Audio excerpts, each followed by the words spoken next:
Bonjour, je suis Giuliano Torrengo, je suis professeur de philosophie à l'Université statale de Milan. Je m'occupe principalement de philosophie du temps.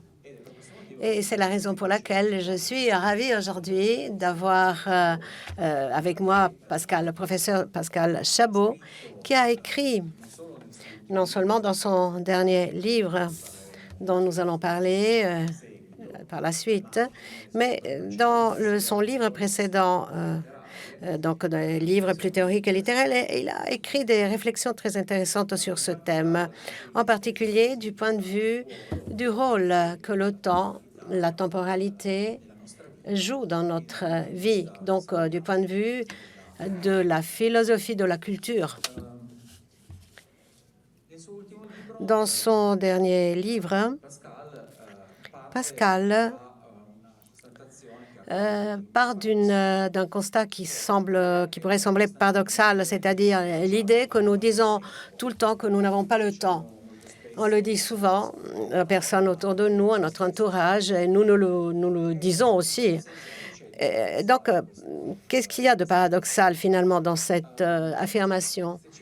Si vous y pensez, eh bien, dans quel sens véritablement nous pouvons ne pas avoir le temps?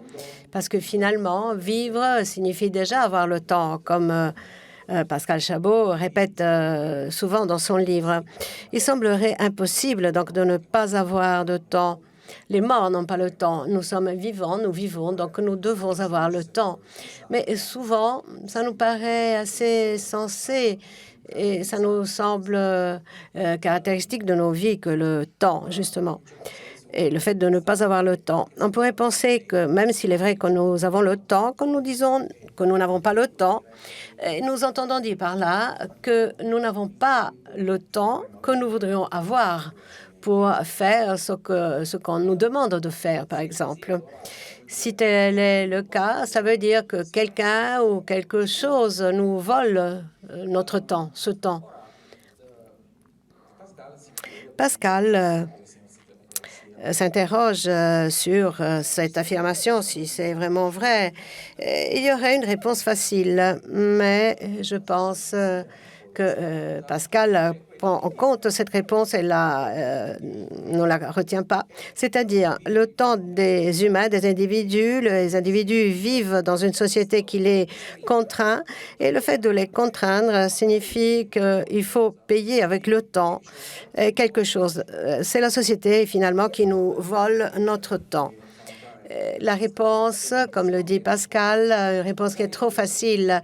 Il est peut-être vrai que dans certains cas, c'est bien la vérité, mais ce n'est pas toute l'histoire.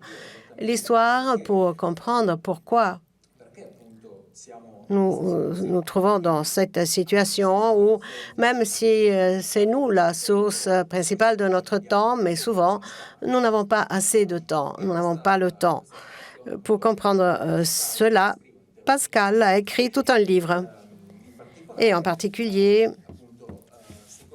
il s'est concentré sur 5 interprétations de la notion du temps qui ont une importance majeure dans notre vie de tous les jours. Je voudrais donc, c'est Pascal qui va en parler plus précisément dans le rapport, dans la présentation qui va suivre, mais je voudrais lancer quelques idées qui me sont venues à l'esprit en lisant le livre, qui lie ces thèmes, ces sujets aussi à d'autres sujets concernant des matières sur lesquelles j'ai travaillé. Donc, 4 conceptions. Le progrès, le fait, le perd-temps, et le délai et l'occasion. Ce qui est intéressant, c'est que pour chacune de ces conceptions, il y a une situation émotive qui est liée. Par exemple, la patience pour ce qui est des sorts du destin. Le progrès, c'est l'audace.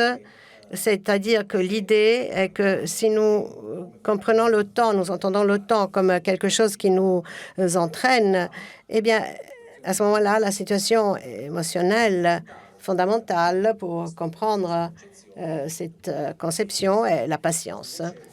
Mais si nous prenons le temps comme quelque chose qui est une ressource qui peut nous faire avancer, qui peut nous permettre de construire quelque chose de nous, la situation émotionnelle est l'audace.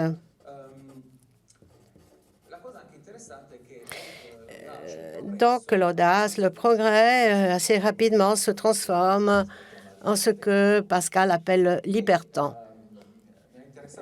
J'étais énormément intéressée par la question de l'hypertemps parce que je me suis occupée de voyages dans le temps, de philosophie de la science-fiction, comme on l'appelle. Et l'idée de changer le passé est quelque chose qui a du sens seulement si nous introduisons non seulement le temps, notre temps, mais aussi un hypertemps. Donc, dans quelque sorte, une arène où quelque chose se produit. Imaginez, par exemple, que vous êtes face à un écran, donc vous pouvez faire un enregistrement. Le chronomètre dit 00. Vous avez devant vous une montre ou une horloge. Supposons qu'il dit aussi 00 parce que c'est minuit. Vous démarrez l'enregistrement. Imaginez à ce moment-là que l'horloge est l'horloge de l'hypertemps, tandis que le chronomètre de l'enregistrement est une représentation du temps. Imaginez donc, par exemple, que la deuxième minute du temps se produit à la deuxième minute de l'hypertemps. Mais si vous pouvez manipuler l'enregistrement, l'arrêter, la faire avancer ou reculer, vous pouvez faire en sorte qu'un moment qui s'était produit à un certain moment de l'hypertemps se reproduit à un autre moment successif dans l'hypertemps. On pourrait manipuler encore plus, changer même le contenu d'une présentation et faire en sorte que quelque chose qui s'était produit dans le passé change, en fait, et dans les hypertemps suivants a un contenu différent. Ce qui est intéressant dans la réflexion de Pascal Chabot, ce qui est intéressant est que ceux qui tracent les règles, établissent les règles de l'hypertemps, c'est pas nous. L'hypertemps, en quelque sorte, est quelque chose qui nous contraint, nous oblige même à être toujours dans le présent.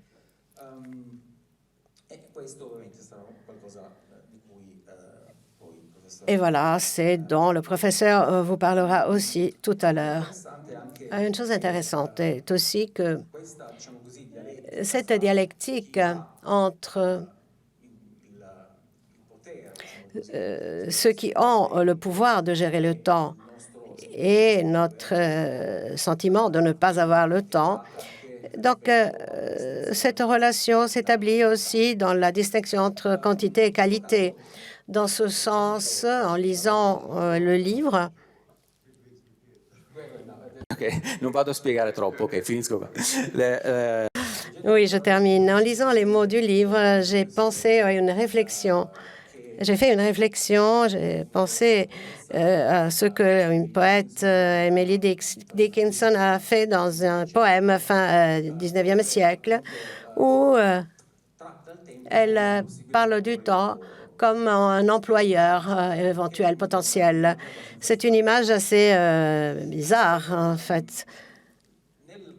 Dans le tableau de ces quelques vers, l'option qu'on donne est de choisir si travailler pour le temps et donc être récompensé d'emblée par quelque chose avec quoi on pourra payer nos redevances, ou bien choisir de travailler pour l'immortalité. Et dans ce cas, c'est la renommée qui est la récompense. C'est un tableau grandiose, mais la même différence, on peut le retrouver à un niveau plus ordinaire. Nous pouvons décider si travailler pour le temps, et donc, dans une dimension où ce qui compte est qu'il y ait une action ponctuelle, factuelle, pour faire les choses au bon moment, ou bien nous pouvons décider de travailler non pas pour le temps, et donc non pas nécessairement pour l'immortalité, mais avoir un moment plutôt de construction que d'action.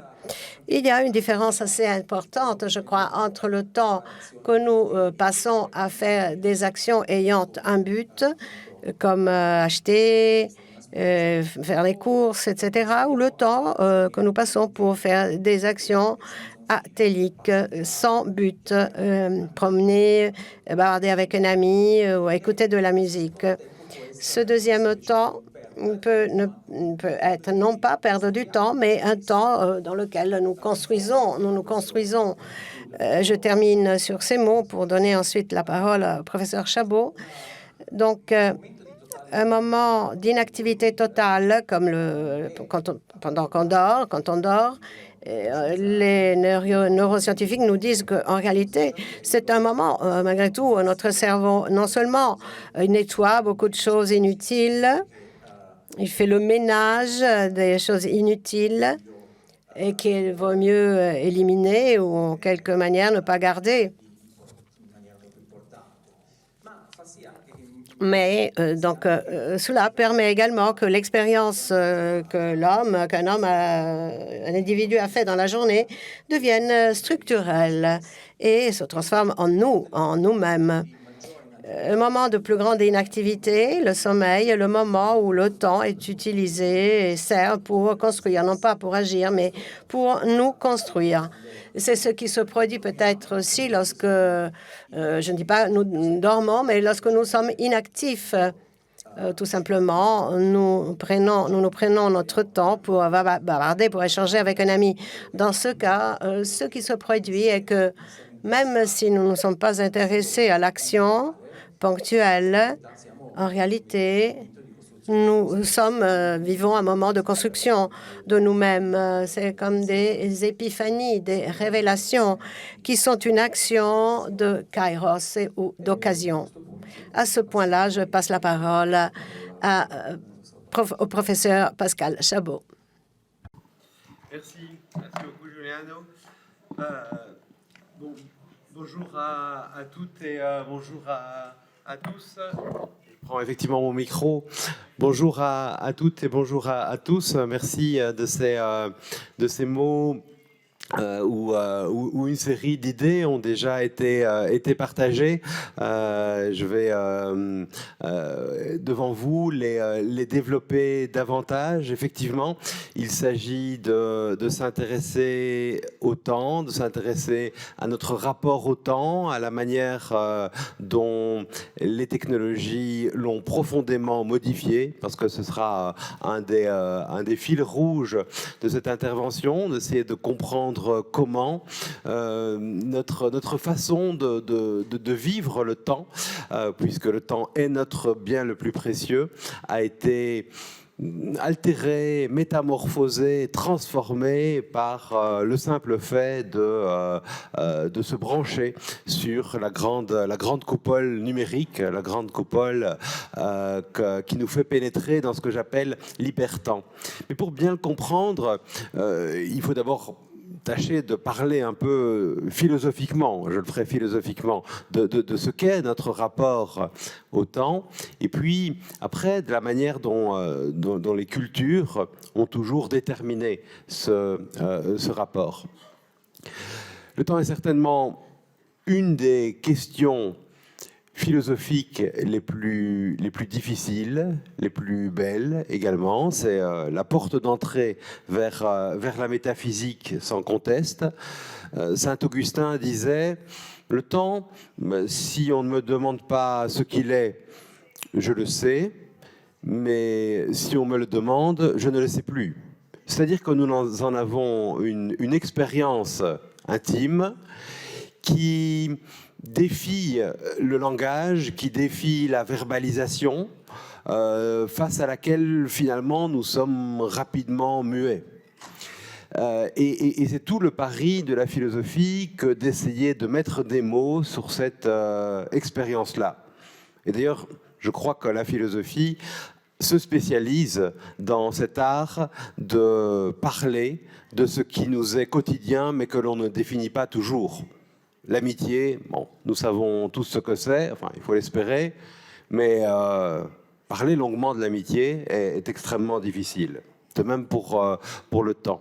Alors, si on veut le qualifier, on peut dire qu'il est le milieu général dans lequel se déroule tout le devenir, le milieu omniprésent dans lequel les devenirs se succèdent. Nous en faisons l'expérience tout à fait paradoxale d'une ce que l'on peut appeler une apparition disparaissante.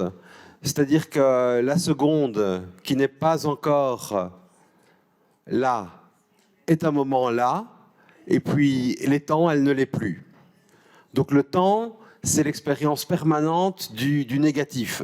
Quelque chose survient, et puis quelque chose tout aussitôt disparaît.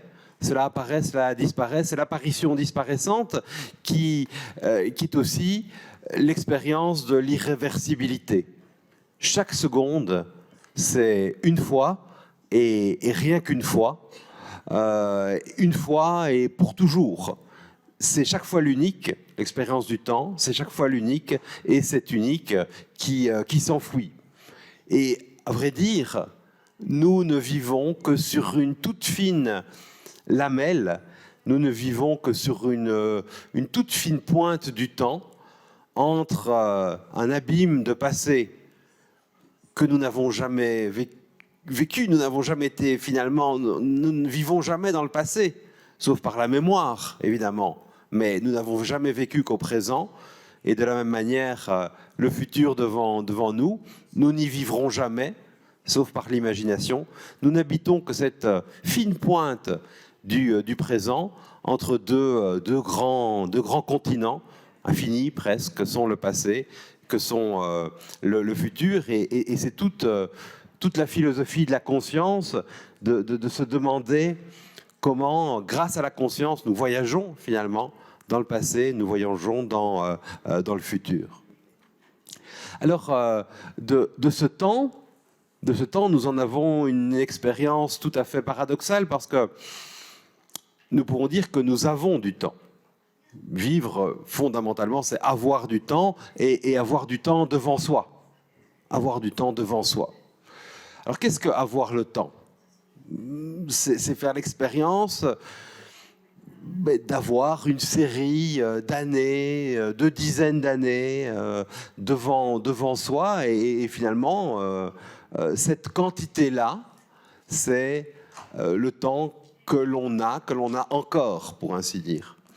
Pendant le Covid, on avait tous beaucoup de temps, enfin non, certains avaient beaucoup de temps et d'autres n'en avaient presque plus, surtout ceux qui travaillaient dans les métiers les plus difficiles. Mais c'était un moment où moi j'ai écrit cette réflexion sur le temps, et j'avais réfléchi sur un sablier, sur un petit sablier de 3 minutes pour indiquer la cuisson des œufs. Et j'avais cherché à le mettre à l'échelle de ma vie. Bon, c'était un moment où j'étais particulièrement optimiste. Je ne sais pas pourquoi. Ce matin-là, je m'étais dit, tiens, mais il me reste peut-être une trentaine d'années, une 35 ans. Et j'avais essayé de calculer avec une simple règle de 3 ce que ce sablier de 3 minutes pouvait donner à l'échelle de ma vie. Et j'étais arrivé, en ayant refait les calculs plusieurs fois, à quelque chose comme 35 tonnes de sable. 35 tonnes de sable ou 40 tonnes de sable pour cette trentaine d'années, ce qui finalement était une représentation métaphorique d'une sorte de gigantesque sablier existentiel du temps que j'avais. Bon, j'étais optimiste, hein, on sait bien que ça peut s'arrêter du jour au lendemain, évidemment. Mais cet avoir-là, je trouve qu'un artiste contemporain pourrait s'emparer de ce dispositif. Cet avoir-là du temps, il est extérieur à mon existence. C'est juste une quantité, alors que le fait d'être en vie, c'est pas du tout de l'ordre de la quantité, c'est un rapport qualitatif au temps, c'est la durée. C'est la durée de sa propre conscience, c'est ce que l'on fait de ce temps, c'est la manière dont on transforme ce temps que l'on a en de l'être, et de l'être conscient, et de l'être toujours davantage conscient. Donc, avoir le temps, bon, c'est avoir une quantité de temps, mais être, c'est peut-être être sur un rapport beaucoup plus intime à une temporalité qui nous traverse, qui nous construit, qui traverse chacune de nos cellules. Ce que l'on peut se dire, c'est que cette durée, ce rapport qualitatif au temps, il est toujours transformé par les cultures dans lesquelles on existe. Et là, j'aimerais aller, comme Giuliano l'a dit tout à l'heure, un cran plus loin vers la culture pour ne pas en rester simplement à notre expérience philosophique du temps, pour aller aussi plus loin que l'expérience plus psychologique du temps, parce que nous savons que psychologiquement, chacun est différent dans son rapport au temps. Je crois qu'il y a des gens qui sont profondément attachés au passé, qui vivent avec le passé, dans une représentation de ce qu'a été un certain bonheur, peut-être l'enfance, peut-être un temps des origines, une nostalgie aussi. Et il y a aussi des humains qui sont des humains fondamentalement du présent, qui ont peut-être moins de problèmes existentiels, qui sont plus dans une façon de savourer ce que va être, ce qu'est l'existence, et d'autres qui habitent vraiment le futur. Il y a des humains qui sont en permanence dans la projection, dans la construction, dans le progrès. Bon. Nous sommes donc psychologiquement très très différents. Mais au-delà de ça encore, il y a les cultures. Il y a les cultures qui déterminent notre rapport au temps. Et pour bien comprendre ce que les technologies ont fait à notre culture, nous devons voir que globalement, jusqu'en 1980, jusqu'en 1990, 90, je suis belge, donc je dis 90 en français, mais jusque dans ces années-là, il y a eu deux grandes cultures du temps, deux grands schèmes. Giuliano les a tout à l'heure cités. Le premier, c'est le temps comme destin. C'est le temps qui s'impose à nous. C'est le temps de la nature, le temps des corps, le temps des astres, le temps des saisons, le temps de l'alternance des jours et des nuits. Cela, c'est le temps qui est imposé, qui ne dépend absolument pas de nous. Vous savez que les stoïciens se demandaient finalement comment être heureux. Question de toujours, mais question stoïcienne. Et il disait, mais si tu veux être heureux, tu dois faire le partage entre ce qui dépend de toi et ce qui ne dépend pas de toi. De toi dépend ta façon de voir le monde, tes paroles, tes pensées, ce que tu perçois aussi. Et ce qui ne dépend pas de toi, c'est d'abord et avant tout le temps. C'est d'abord et avant tout l'ordre de l'univers, finalement. Et pour les stoïciens, nous sommes minuscules par rapport à cette réalité-là. Nous sommes impuissants par rapport à cette réalité-là. Et la sagesse, c'est de l'accepter. La sagesse, c'est de savoir, et vous l'avez dit tout à l'heure, être patient pour voir ce qui viendra, pour aussi être rusé par rapport au cours de la nature, par rapport à ce qui peut venir dans la nature. C'est tout un rapport au destin, finalement, qui a été le rapport au temps le plus constant tout au long du développement humain, jusqu'à lui donner le nom de Dieu, finalement. Il y a des Christ que l'on appelait chronocrator, maître du temps. Le temps n'appartient pas aux humains, et c'est d'ailleurs, notez-le, pour cela que le capitalisme a été si longtemps interdit d'une certaine façon par Aristote déjà, même s'il ne s'appelait pas capitalisme. Aristote disait on ne peut pas prêter à intérêt. Si on prête 100, on doit recevoir 100, et pas 100 et 2, ni 100 et 4, parce que le temps n'appartient pas à l'humain. Il est hors de portée de l'humain, donc on ne peut pas gagner de l'argent grâce au temps. Et l'Église catholique aussi a interdit le prêt à intérêt jusqu'au 19e siècle. Bon. Le temps ne nous appartient pas. Ça, c'est le schème du destin qu'il faut toujours avoir en tête.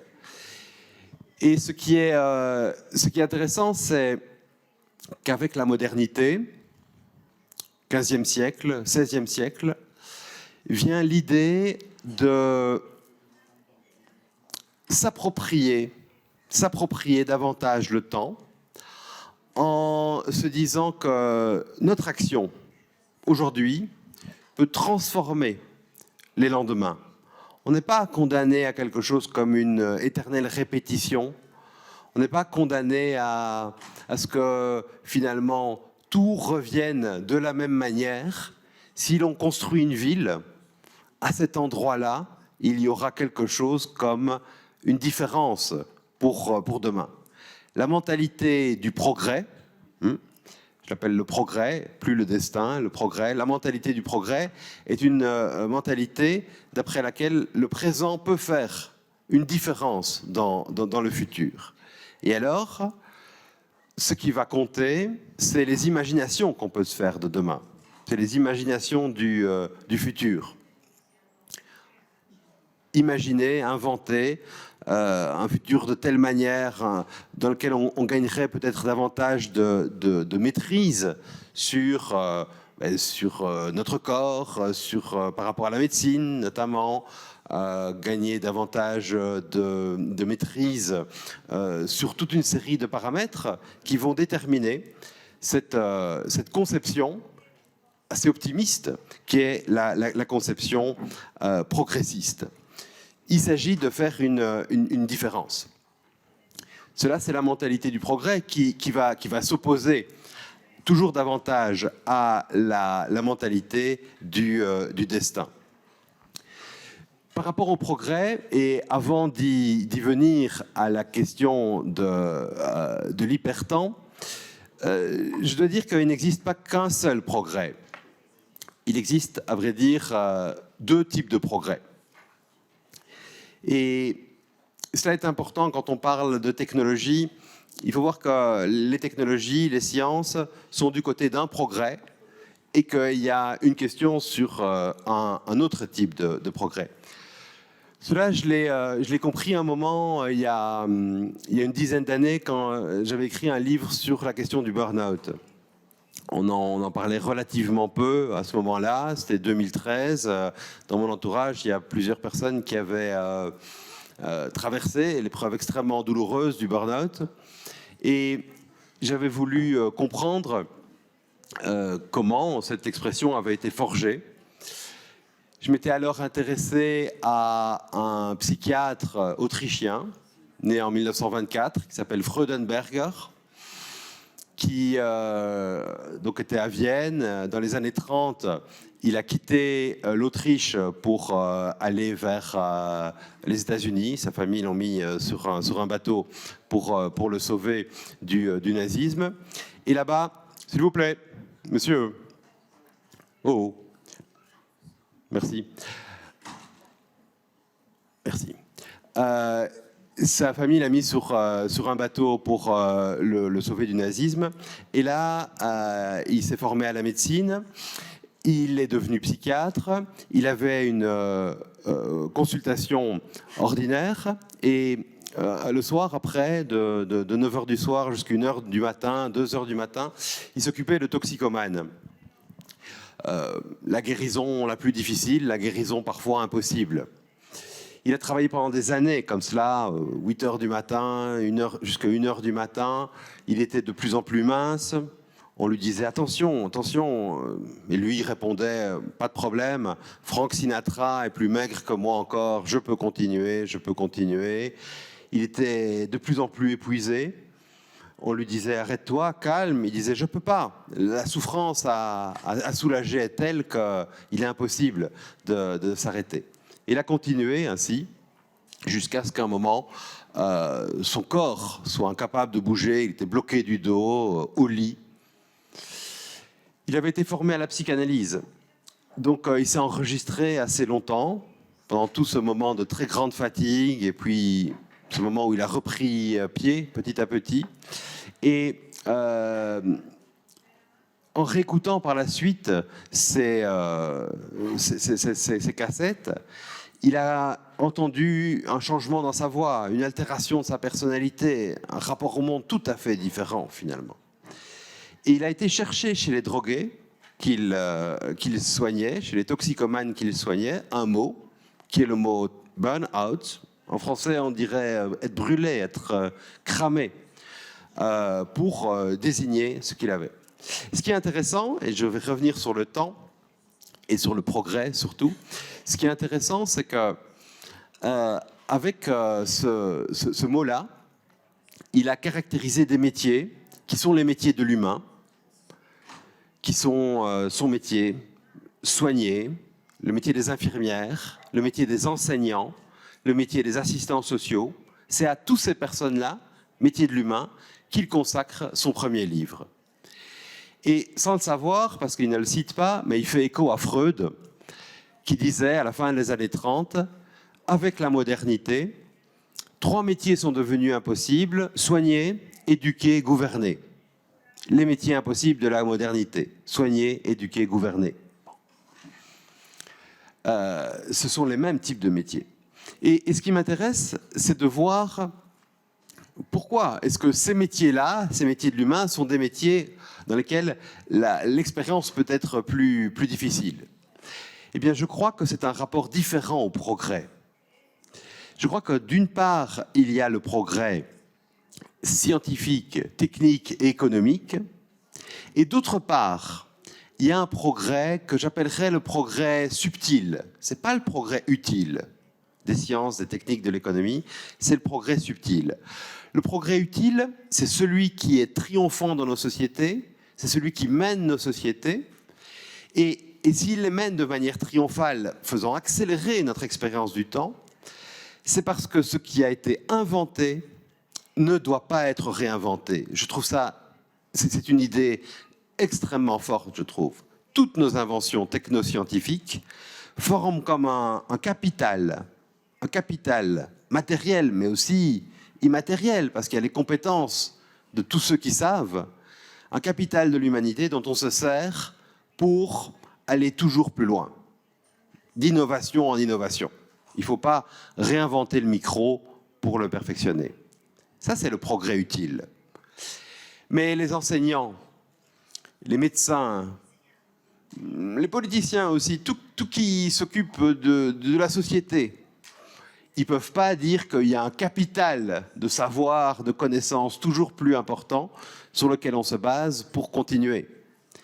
On est dans des métiers beaucoup plus cycliques, où il faut souvent recommencer à zéro, il faut souvent réapprendre. Quiconque enseigne sait bien que nous avons chaque fois face à nous des jeunes nouveaux, pour ainsi dire. Il faut chaque fois réapprendre à vivre. Là, on est dans un autre type de progrès, qui est le progrès subtil. Subtella, c'est ce qui est en dessous de la toile, en latin, en italien aussi, je pense, subtella, et ce sont les liens qui nous importent. Bon. Ça, c'est le progrès subtil. Et je pense que toute la quête, et dans des manifestations comme celle-ci, toute la quête est de trouver un équilibre entre progrès utile et progrès subtil, entre innovation technoscientifique et manière de nous relier à ce qui nous importe, à la société, au sens, à ce qui est essentiel. Donc, destin d'un côté, progrès de l'autre, avec à l'intérieur du progrès, progrès utile et progrès subtil.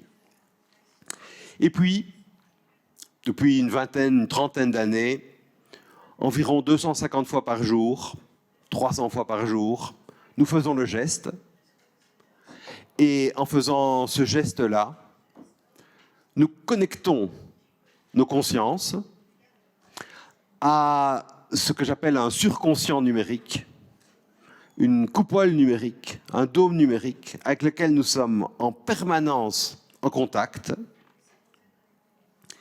avec laquelle il y a des processus d'upload et de download de notre conscience, finalement, qui a tout à fait changé notre rapport au temps, qui nous a fait pénétrer dans une nouvelle temporalité, que j'appelle l'hypertemps, qui est un temps du présent d'abord, qui est un temps de l'immédiateté, où dans l'immédiat, nous sommes connectés à ce qui est loin, à ce qui est à distance, parfois de l'autre côté de la Terre.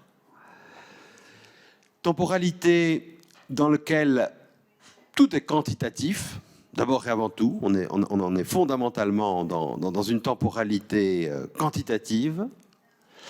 On est dans une temporalité aussi nouvelle parce qu'il y a quelque chose comme un décompte du temps. C'est tout nouveau aussi. C'est ce qu'on peut appeler le temps à rebours.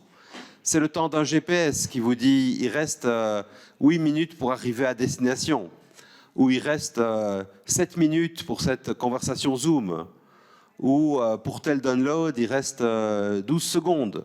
Bon. C'est le temps des machines.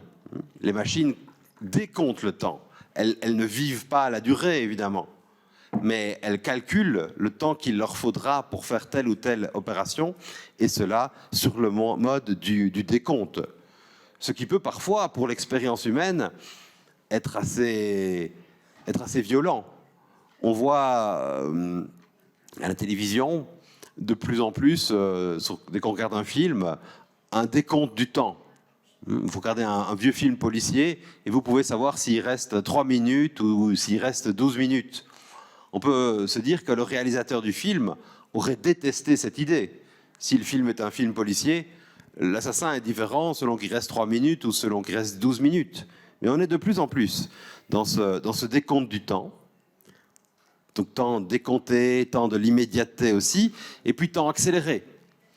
Temps accéléré avec ces grands paradoxes qu'en Allemagne, Hartmut Rosa, le philosophe et sociologue Hartmut Rosa, a beaucoup travaillé, et de façon très juste, en montrant qu'il y avait une accélération technique, mais aussi une accélération des modes de vie. Essayer dans son existence de vivre le plus de choses possible, une altération des rythmes aussi. Et le paradoxe est frappant. Parce que si on revoit les discours qui ont accompagné nos technologies dans les années 60, dans les années 70, on avait toujours cette idée de la libération du temps. Vous allez déléguer telle chose à la machine, que sais-je, la machine à lessiver, déléguer telle chose à la voiture, etc. Et vous verrez, vous aurez toujours davantage de temps. Ça a été la grande promesse de la civilisation technique, qui est une promesse paradoxale parce que, d'un côté, c'est vrai, nous avons gagné beaucoup de temps, qui est du temps que nous donnions à ces activités. Bon, pour aller au XVIe siècle de Turin à Rome, il fallait quoi, 2 semaines, quelque chose comme ça. Nous savons que c'est quelques heures. Aujourd'hui, nous avons gagné ce temps-là, évidemment. Mais de même que la nature a horreur du vide, les humains ont horreur du vide. Et ce temps que nous avons gagné a été rempli directement par d'autres types d'activités. Et toujours davantage, d'où cette impression d'accélération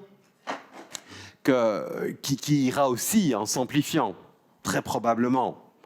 On peut poser la question de l'intelligence artificielle par rapport à ça. Évidemment, l'intelligence artificielle, dit-on, va nous faire gagner beaucoup, beaucoup de temps, c'est certain. Mais ce temps gagné, ce sera évidemment toujours du temps pris pour former davantage notre relation avec l'intelligence artificielle, parce que c'est une question de couple. C'est pas une intelligence, c'est le couplage que nous avons ou que nous aurons avec ces intelligences-là. Par rapport à cette question, je trouve qu'il est intéressant de se demander, finalement, pour bien comprendre ces intelligences artificielles et la manière dont elles vont transformer notre temps, il faut se demander qu'est-ce qu'on leur délègue. La technologie, c'est toujours des dispositifs auxquels on délègue une tâche. On délègue à la voiture le fait de nous conduire, finalement. On délègue à l'avion le fait de voler, à l'ascenseur le fait de nous emmener en l'air. Qu'est-ce qu'on délègue à ChatGPT, par exemple? Ma réponse, en tant que philosophe, c'est qu'on délègue de l'écriture. Je ne sais pas si ces dispositifs sont intelligents ou pas, ce n'est pas la question. mais ils ont une compétence, c'est de pouvoir faire se suivre de façon correcte une série de termes pour répondre à une question. On leur délègue de l'écriture. Ce sont des machines à écrire automatiques. C'est vertigineux. C'est vertigineux parce qu'on avait tout délégué, ou presque tout délégué à des dispositifs, mais jamais l'écriture. Et c'est vrai que même s'il y a des erreurs, peut-être des maladies de jeunesse, disons, quand on demande à ChatGPT, voilà, explique-moi la conception du temps chez Giuliano, par exemple, ou pour d'autres penseurs, bon, il y a des maladies de jeunesse, mais les mots qui sont mis les uns à la suite des autres, qui sont écrits, ont du sens. Déléguer l'écriture n'est pas un acte neutre. D'abord parce qu'il ne faut pas oublier que c'est traditionnellement par l'écriture que l'humain historique se définit. On l'a tous appris à l'école. Quand est-ce que commence l'histoire humaine? Eh bien, quand l'humain a commencé à écrire. Avant, c'est la préhistoire. Deuxième conséquence, donc ça veut dire qu'il y a quelque chose comme une sorte de sortie de l'histoire. Deuxième conséquence, qui est une conséquence peut-être plus forte, plus intime, c'est que par l'écriture, on comprend qui on est. C'est en écrivant qu'on comprend mieux, par exemple, nos sentiments par rapport à quelqu'un d'autre. Quand vous écrivez un mail à un ami, à une amie, et que vous devez dire à la fin... Bon, salutations, ou bien je t'embrasse, ou bien au plaisir de te revoir, toutes ces formules-là, finalement, vous méditez sur votre relation avec cette personne. En permanence, l'écriture nous fait réfléchir à notre rapport au monde. Quand on aura entièrement délégué ça en disant, bon, écris un message à telle personne pour lui dire ceci et cela, je pense que ces moments de réflexion par l'écriture seront moins importants. Et puis, il faut aussi dire, quand on aura délégué cela, qu'on aura sans doute aussi accéléré la marchandisation du langage. Parce que déjà maintenant, on voit qu'il y a des dispositifs qui sont payants et qui donnent de l'écriture de meilleure qualité que le ChatGPT qui est gratuit. Donc, on peut se dire qu'il y aura des types d'abonnements vers des langages plus ou moins poussés. On va vers là aussi. Très probablement. Mais ceci pour dire que ce que l'on aura délégué, évidemment, nous fera gagner du temps, mais le processus, c'est que le temps gagné est directement réinvesti dans cet hypertemps technologique, dans lequel il n'y a pas de temps mort. Et c'est ça la grande différence, et peut-être la grande quête d'aujourd'hui, c'est de retrouver la manière d'avoir le temps. Bon, retrouver quelque chose comme un temps mort. Parce que finalement, ce qui est grand dans l'existence, et ça, Giuliano l'a déjà dit tout à l'heure, c'est évidemment les moments où on oublie la temporalité. J'en parle tout le temps du temps, mais en nous constituant, il est aussi, d'une certaine manière, notre ennemi. Et les grandes choses dans l'existence sont les choses que nous faisons sans penser au temps qui passe. La musique, une conversation avec des amis, un film, un repas. Vous préparez un repas longtemps, c'est une expérience qui demande beaucoup de temps, mais la pire insulte qu'on peut vous faire à table, c'est de regarder la montre, évidemment. C'est vraiment la manière d'introduire le temps dans une expérience, c'est la façon de la gâcher. Donc, retrouver quelque chose comme des temps morts aussi, des temps vides. Mais là où c'est encore plus difficile, et je vais petit à petit vers la conclusion, là où c'est encore plus difficile, c'est que le temps à rebours, le décompte du temps dont j'ai parlé tout à l'heure, il existe quand nous utilisons nos outils, mais il existe aussi par rapport à la planète. On sait que pour tel iceberg, par exemple, il reste 25 ans, 28 ans. On sait qu'avant tel effondrement majeur de biodiversité, il reste 34 ans ou 38 ans. Et on a des modèles qui sont des modèles scientifiques remarquables, des modèles qui sont des projections du futur. Nous sommes la première génération à disposer d'une telle connaissance du futur. C'est extraordinaire. Avant, le futur était quelque chose de tout à fait opaque. On n'avait pas de grande philosophie du futur dans le passé, ou très très peu. On commence à en avoir. Je sais bien que Giuliano est un de ceux qui, en Italie, crée des philosophies du futur. On peut en avoir parce que, grâce à nos sciences, nous avons une expérience assez fine de ce que pourrait advenir dans tel phénomène, tel autre phénomène, sauf chaque fois avec des bifurcations. Eh bien, cela, c'est un dernier grand modèle du temps, c'est le délai, ce que l'on peut appeler le délai, le compte à rebours, non pas pour l'individu, mais avant quelque chose comme un effondrement majeur de biodiversité, une catastrophe. Et là, tous les phénomènes d'éco-anxiété, par exemple, sont très présents par rapport à cette temporalité du délai, qui est elle aussi nouvelle. Bien sûr, l'humanité a toujours vécu dans ces phases très religieuses avec cette idée de jugement dernier, avec cette idée d'apocalypse, avec cette idée de fin du temps, c'est certain. Mais c'était des projections qui étaient des projections symboliques, des projections mythiques, des projections de l'ordre du discours. Aujourd'hui, les projections sont de l'ordre du calcul. Elles sont de l'ordre des échantillons qui, de façon probabiliste, sont interprétés. Et c'est tout à fait différent. Donc, pour conclure, je dirais que nous faisons cette expérience tout à fait particulière de vivre simultanément avec 4 grands modèles culturels du temps. Nous sommes marqués par le destin. C'est le temps de nos corps, c'est le temps du soir qui viendra tout à l'heure, de la nuit, etc. C'est 99% de l'expérience. Mais nous sommes aussi des humains du progrès. Nous sommes des humains qui sommes conditionnés à savoir que notre action contemporaine peut faire une différence par rapport à demain. Et puis, également, nous sommes des êtres de l'hypertemps, connectés en permanence, dans une sorte de présent mondial qui nous permet de nous synchroniser et d'oublier l'espace. Parce que plus on vit dans le temps, plus on oublie l'espace. Et nous sommes aussi des êtres du délai. Nous sommes aussi des êtres du délai, nous sommes aussi des êtres qui savons que sans transition importante, si on n'opère pas une transition dans les modes de vie importante, les conditions pour toute une série de personnes sur Terre risquent de devenir beaucoup plus importantes. Alors c'est pourquoi, face à cette multiplicité des schèmes, je crois que la philosophie doit apporter des manières de se rapporter au temps plus justes.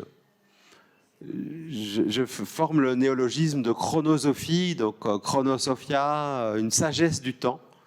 Une sagesse du temps parce que, d'abord, beaucoup d'erreurs viennent du fait qu'on n'utilise pas le bon schème pour s'adresser au bon problème. On a parfois tendance à dire tout va trop vite, tout accélère trop vite, il faut aller piano, il faut décélérer. À nouveau, ce n'est pas vrai, c'est trop général. Il y a des phénomènes qui doivent décélérer, notamment dans le domaine du travail, mais il y en a toute une série d'autres qui doivent accélérer. La justice sociale, par exemple, le mouvement MeToo. Le mouvement MeToo est un mouvement qui a été rendu possible grâce à l'accélération, grâce à l'hypertemps. Donc on ne peut pas avoir de catégorie générale en disant là c'est un temps difficile ou là c'est un temps dans lequel j'aime vivre, etc. Non, la chronosophie, la sagesse du temps, c'est toujours savoir s'adresser à telle question avec le bon schème temporel. Le problème de l'écologie se résout souvent par rapport à la question du destin. Évidemment, retrouver cette lenteur, cette patience des rythmes que nous n'avons pas. Mais d'autres, comme la justice sociale, se se construit avec le schème du progrès. Donc, il y a quelque chose comme une recherche chaque fois de la bonne mentalité par rapport à telle ou telle question. Et puis alors, il y a un temps qui est un temps différent. Je vais parler de 4 schèmes du temps. Il y en a un 5e qui est tout à fait appréciable. C'est ce que les Grecs appelaient kairos. C'est l'occasion. Kairos était chez les Grecs un dieu qui avait juste quelques cheveux ici, une touffe de cheveux, et on pouvait le saisir par cette touffe de cheveux si on arrivait, mais sinon c'était trop tard, il était passé. Le kairos, c'est le temps humain, c'est le temps de l'occasion qui passe une fois et puis qui est parti aussitôt. Vous avez une fenêtre temporelle, vous auriez pu dire quelque chose d'important à l'autre, vous n'avez pas saisi l'occasion, sans doute qu'il sera trop tard, vous ne l'aurez pas dit. Et avec cette notion de kairos, les Grecs, qui sont, on le sait, le peuple philosophique par excellence, forgent un rapport au temps qui est un rapport au temps humain. On n'est plus dans ces grandes métaphysiques d'un temps qui ne dépend pas de nous, d'un temps qui est celui du cosmos, qui est celui de la planète, mais on est dans une sorte de savoir et presque de ruse du temps, où on sait qu'il y a toute une série d'occasions qui peuvent être prises dans la vie et qui nous permettent de faire bifurquer. Il y a une interprétation politique aussi du kairos qui est très importante à avoir. Et si j'insiste sur lui, qui est rare, ce kairos, c'est parce que c'est en y faisant attention, évidemment, qu'on peut reprendre quelque chose comme un peu de contrôle de cette expérience de la temporalité qui est passionnante et qui, vous le voyez, peut donner lieu à toute une série de spéculations. Et là-dessus, en remerciant très sincèrement Gisèle pour toute la traduction simultanée, je suis toujours très impressionné par cet art de savoir donner les mots dans plusieurs langues simultanément. Là-dessus, je vous remercie et on peut continuer la discussion.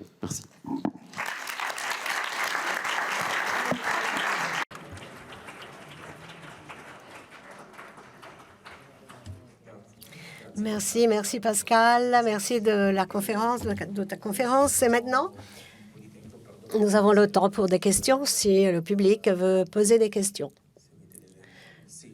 Voilà, il y a une question.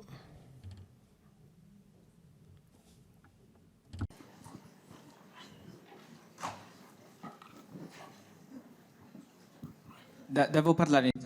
Je parle italien. Comment définissez-vous le rapport entre le temps et le concept du nouveau, le concept de nouveauté, dans une société où le nouveau, ce qu'il y a de nouveau, est modélisé préalablement sur la base de standards préétablis où on ne réussit pas à imaginer le changement. Le temps, la conception que nous avons du temps, comment est-elle influencée par cela?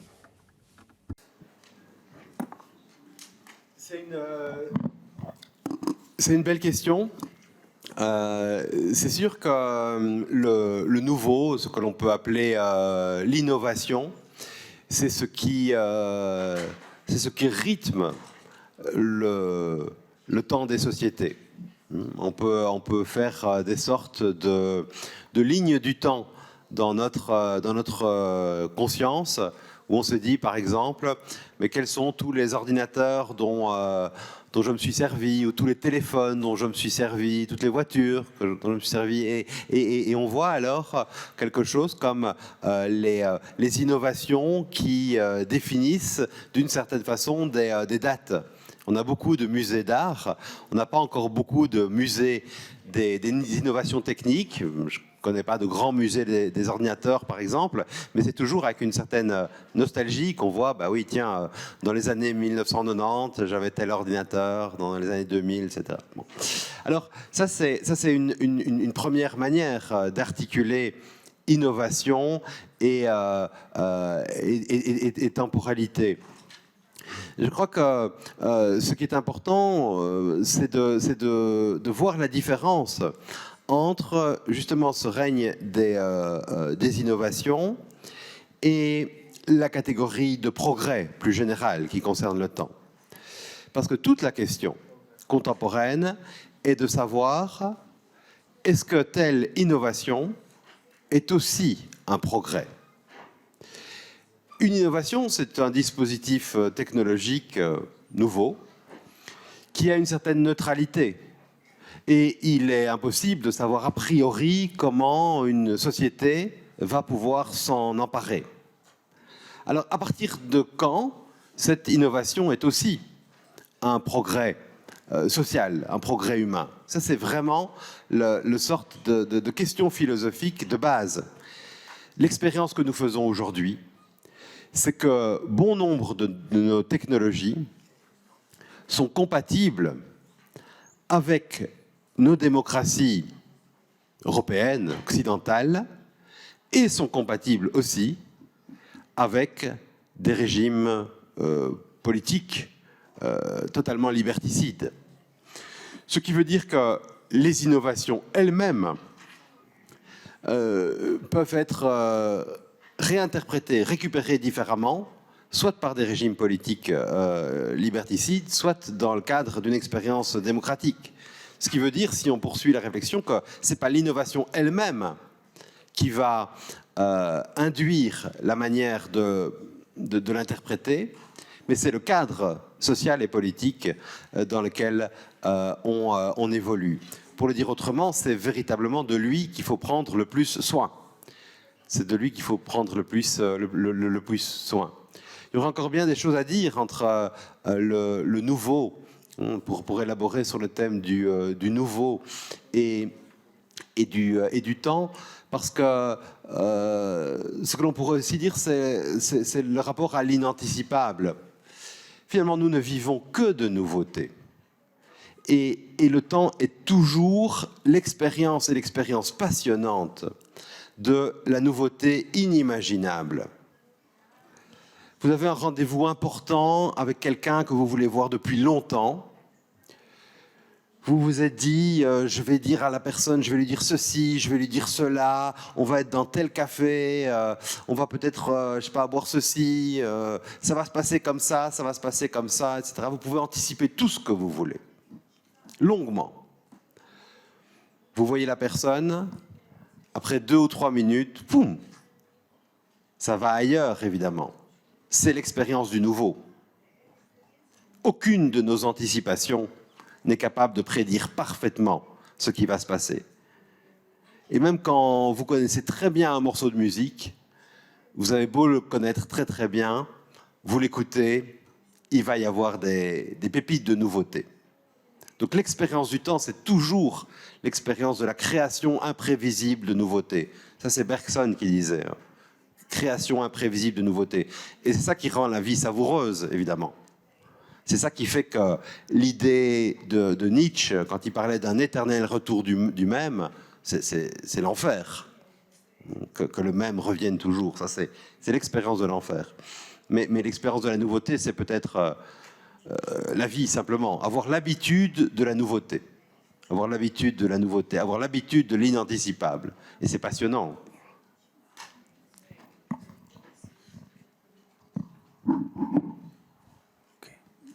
C'è un'altra domanda laggiù. Une autre question?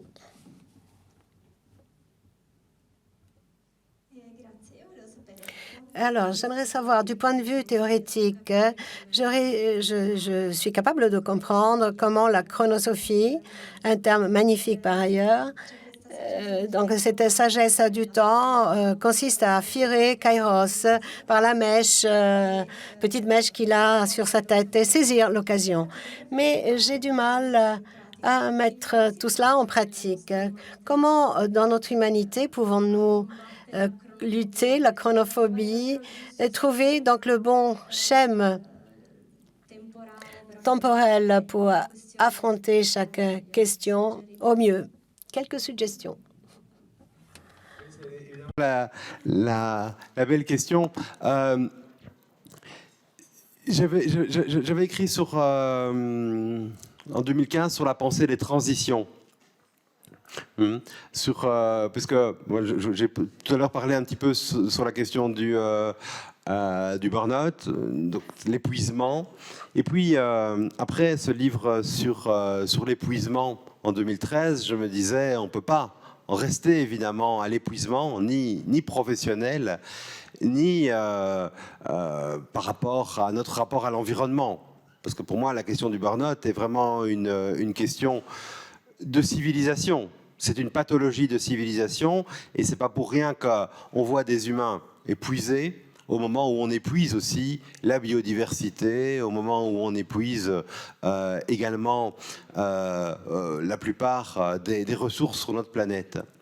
Et ce qui m'avait paru important alors, c'était d'essayer de dégager philosophiquement le schème des transitions, l'idée des transitions, en disant ce qui est propre aux transitions, c'est que c'est le lieu d'un futur désiré.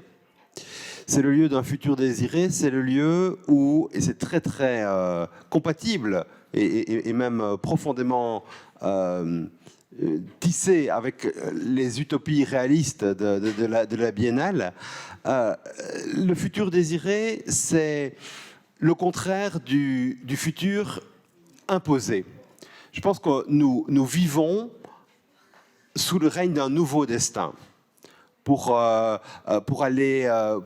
le thème du destin tout à l'heure, j'ai dit que le destin, c'était le temps selon la nature, hein, mais en réalité, nous qui vivons toujours plus loin de la nature, nous sommes la génération qui parlons le plus de la nature, mais très souvent nous sommes dans des pièces où nous sommes isolés de la nature et où les seuls objets naturels sont souvent les corps humains. Il n'y a pas d'autres, enfin, et toutes nos bactéries, et que parfois une mouche ou quoi, mais très peu de nature. Bon, on est façonné par ce nouveau destin qui est un destin technologique, qui est un destin lié à ce qu'on peut appeler des ultra-forces. Bon. À côté de ce destin-là qui secrète un futur, il y a un imaginaire des transitions dans lequel on peut dessiner des futurs désirables, des futurs enviables. Et c'est de cette manière que, plus pratiquement, on peut reprendre en main quelque chose comme ce destin.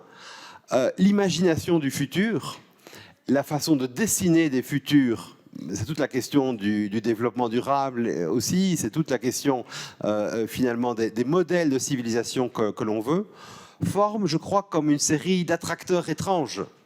On a toujours eu dans l'histoire de l'humanité des attracteurs étranges qui nous disent, au moins, tiens, on peut aller vers là.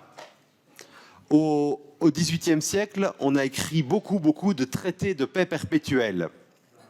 C'était important, les traités de paix perpétuelle au XVIIIe siècle, la guerre régnait en permanence. On s'est dit, tiens, mais comment est-ce qu'on pourrait vivre dans un état de paix ? Et toute une série d'intellectuels, de philosophes, de prêtres ont écrit sur la paix perpétuelle. Bon, cela a donné les idées des républiques, cela a donné les idées des tribunaux, ça a été très formateur pour les sociétés. Ça n'a pas empêché les immenses massacres du XXe siècle, sachons-le, mais ça a mis dans la conscience humaine quelque chose comme ces nécessités-là. Je crois que ce que l'on fait aujourd'hui avec les transitions, dans des manifestations comme celle-là, c'est travailler sur la fragilité du futur, évidemment, et se dire que même si un type de destin que l'on maîtrise très peu, parce qu'il est mondial, oriente la planète dans une direction, dessiner des futurs désirables, des sortes d'utopies, peut féconder notre action. Alors, évidemment, ce ne sont que des mots, et vous dites bien, et j'ai beaucoup apprécié l'ironie plaisante de la question. Bon, qu'est-ce qu'on fait avec ça? Les philosophes n'ont que des mots. Et j'entends que, je pense que vous êtes philosophe aussi, mais les philosophes n'ont pour eux que des mots. Et c'est avec ces mots-là, qui sont quand même parfois comme des sortes de rayons X, avec lesquels ils essayent de révéler la structure intime du réel. Avec ces mots-là, on fait beaucoup. On fait beaucoup.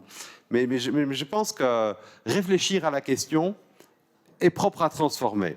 Et réfléchir au temps transforme l'existence. En tout cas, moi j'ai écrit une dizaine de livres, c'est celui sur le temps qui m'a le plus transformé. Parce que prendre conscience de l'irréversible, c'est quelque chose qui est extrêmement important.